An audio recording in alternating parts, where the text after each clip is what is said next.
તો ધાનેરા ખાતે માલધારી સમાજનું સંમેલન યોજાયું હતું અને આ સંમેલનમાં કોંગ્રેસના ઠાકરસિંહ રબારીના કટાક્ષ સામે આવ્યા છે।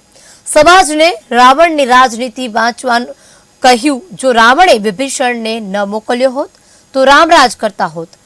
રાવણની રાજનીતિ હતી કે મારા મોત પછી ગાદી પર વિભીષણ બેસે।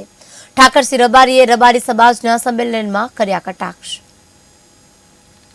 માફ કરજો, તમારો નાનો ભાઈ છું, દીકરો છું, અને આપ સૌને પણ કહું છું કે રાવણની રાજનીતિ વાંચજો।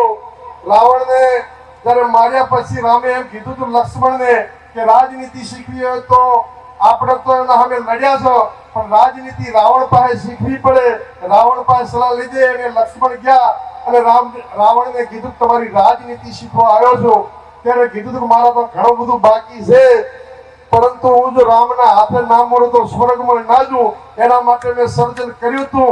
પણ વિભીષણને જો તમારી પાસે ના મૂકું તો મારી લંકાની ગાદીમાં રામ રાજ કરતા હોત। એટલે મારી એ રાજનીતિ હતી કે મારા મોત પછી મારી લંકાની ગાદી પર મારો માજ આવ્યો વિભીષણ દેહ, અને જેના કારણે મેં વિભીષણને મૂક્યો હતો।